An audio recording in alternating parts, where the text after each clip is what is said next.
صبح صبح سردی کے موسم میں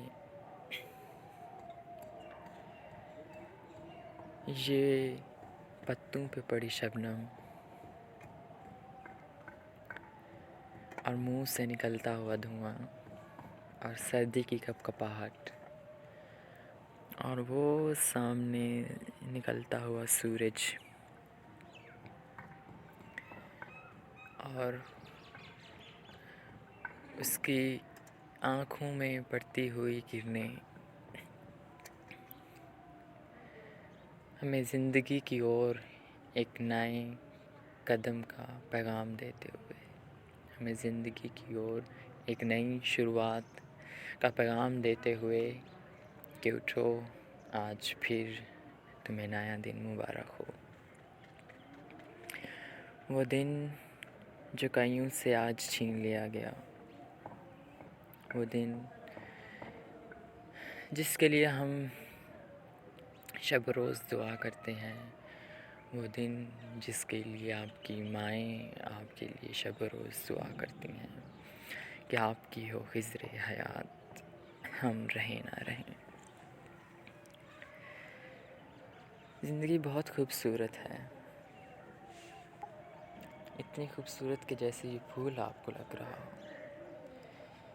لیکن یہ پھول جتنا ہی خوبصورت لگ رہا ہے اتنا ہی چھوٹا ہی تو ہے۔ زندگی بھی تو کچھ ایسی ہے، چاہے خوبصورت اور پرکشش ہے لیکن بہت چھوٹی ہے،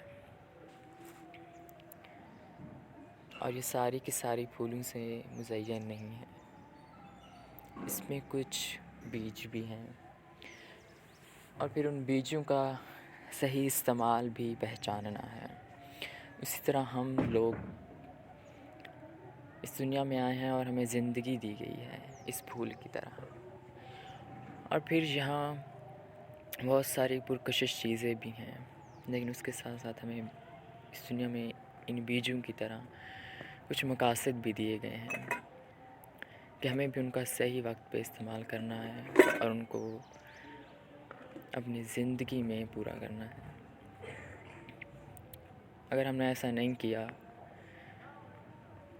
تو پھر ہمارے پھول ہونے کا مقصد ادھورا رہ جائے گا، جس طرح اس کے پھول ہونے کا مقصد ادھورا رہ جائے گا اگر یہ اپنی گروتھ آگے نہیں کرے گا، اگر یہ اپنے آپ کی چھاپ پیچھے چھوڑ کے نہیں جائے گا تو اسے پھر کوئی یاد بھی نہیں کرے گا۔ ہماری زندگی بھی ان پھولوں کی طرح ہے،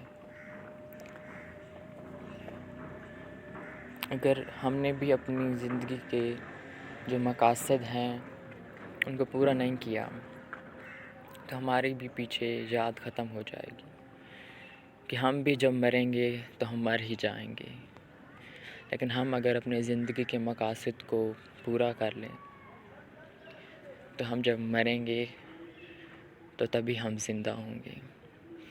یہ بات ہر کسی کو سمجھ میں نہیں آئے گی، لیکن جنہوں نے مقاصد پورا کرنے کے لیے کوششیں کی ہوں تو وہ اس بات کو بھی سمجھ چکے ہوتے ہیں، تبھی تو وہ اس راہ پر چلتے ہیں، کیونکہ انہیں پتہ ہوتا ہے کہ ہم نے مر کر جینا ہے۔ جی کر مرنے والے کو کوئی یاد نہیں رکھتا، لیکن مر کر جینے والے کو سب یاد رکھتے ہیں۔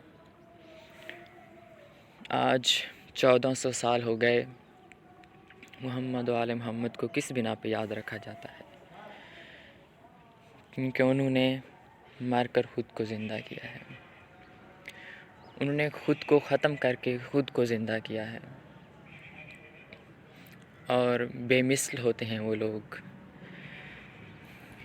جو خود کو ختم کر کے خود کو زندہ کرتے ہیں، کیونکہ یہ تو عارضی دنیا ہے، یہ تو ایک سفر کا ایک حصہ ہے، یہاں پہ جو ہم گزار رہے ہیں، مسافر ہیں ہم لوگ۔ ہماری اصل زندگی تو کوئی اور ہے، جہاں ہم نے ہمیشہ زندہ رہنا ہے، اور جس نے اس دنیا کی تیاری کر لی وہ اس فانی دنیا میں بھی ہمیشہ کے لیے زندہ ہو جاتا ہے۔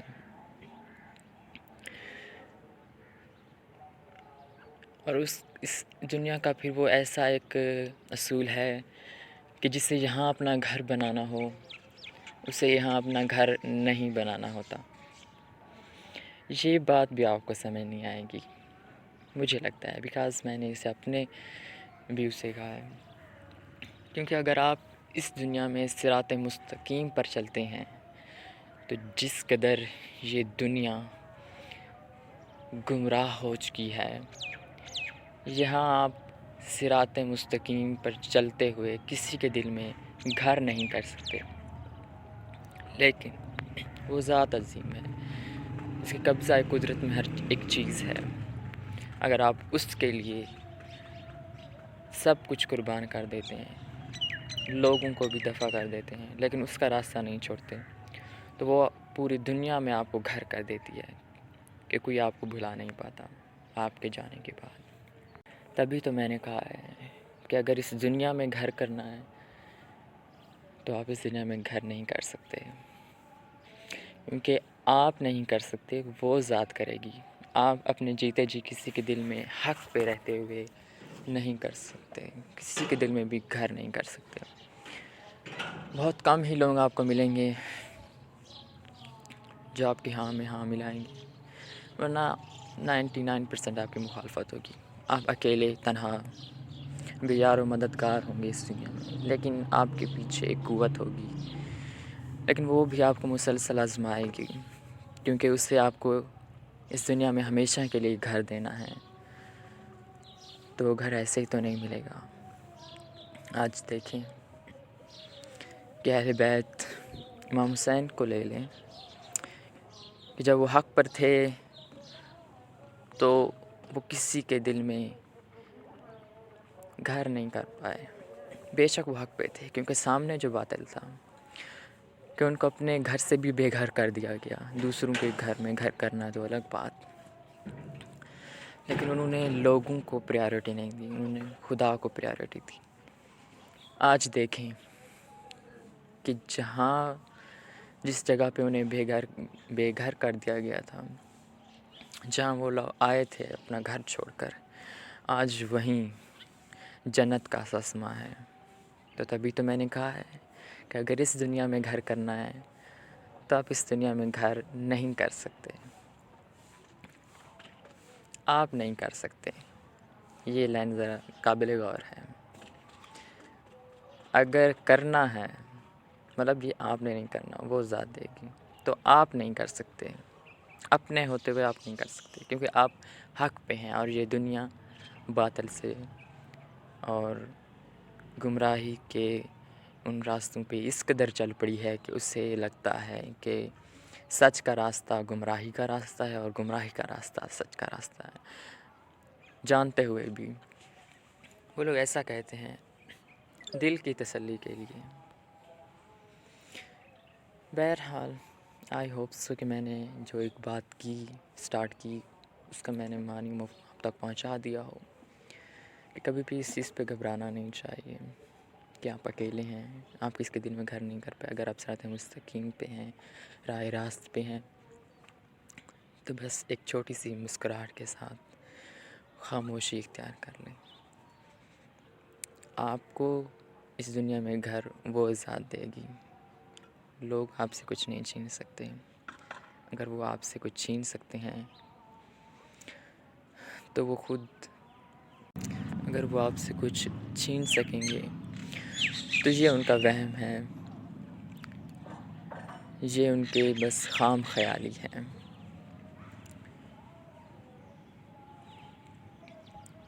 ورنہ یہ زندگی تو بہت خوبصورت ہے ان لوگوں کے لیے جنہوں نے صراط مستقیم پر اپنی جانیں قربان کر دی.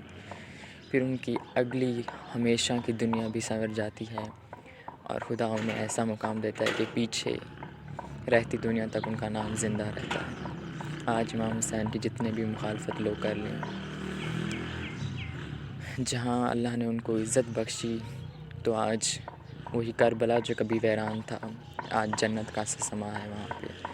آج کوئی ایسا وقت نہیں ہے کہ جب وہاں پہ کوئی بھی بندہ نہ ہو، کوئی بھی ظاہر نہ ہو. ہر وقت وہ بندوں سے بھری پڑی ہے، جو وہاں آ کے ان کی عظمت کو سلام کرتی ہیں۔ یہ بات ہم لوگ کہتے تو ہیں کہ ہم وہ نہیں بن سکتے، لیکن ہم ان کے راستے پر تو چل سکتے ہیں، ان کے پیروکار تو کہلا سکتے ہیں۔ جس طرح انہوں نے دین کی خاطر سب کچھ قربان کر دیا، تو آپ سے تو خدا اتنا نہیں مانگ رہا، آپ سے تو خدا اتنا مانگ رہا ہے جتنا آپ کے پاس ہے، بلکہ اس سے بھی بہت کم مانگ رہا ہے۔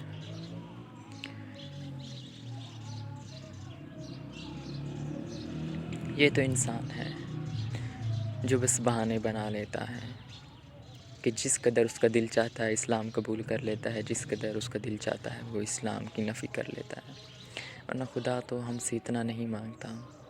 انہوں نے تو بہت قربانیاں دی، اگر ہم ان کے نقشے قدم پر آج بھی چلیں تو ہم کچھ پرسنٹ، منیمم سے منیمم پرسنٹیج پر بھی اپنا کام کرنا سٹارٹ کر دیں تو خدا ہمیں پتہ نہیں کتنی چیزوں، کتنی کوالٹیز سے، کتنی طاقتوں سے نواز دے گا، روحانی طاقتیں جو کہ سکون کا باعث ہوتی ہیں۔ دنیاوی طاقتیں ان کا روح سے کوئی تعلق نہیں، اور جس کا روح سے کوئی تعلق نہیں ہوتا اس کا سکون سے بھی کوئی تعلق نہیں ہوتا۔ بہرحال اب میں اتنا بڑا فلاسفر بھی نہیں ہوں، نہ اتنا بڑا معلم ہوں کہ میں زیادہ ڈیپلی چلا جاؤں، اور نہ ہی میں اتنا ڈیپلی جا سکتا ہوں، لیکن جتنا میں بیان کر سکتا ہوں، کچھ باتیں ہوتی ہیں جو میرے ذہن میں آ جاتی ہیں، بیٹھے بیٹھے آ جاتی ہیں۔ ابھی میں نے ویڈیو سٹارٹ کی، بات بخود آ گئی، تو میں چاہتا ہوں کہ آپ تک پہنچا دوں۔ آئی ہوپ سو کہ آپ کو اچھی لگتی ہیں، اور حافظ۔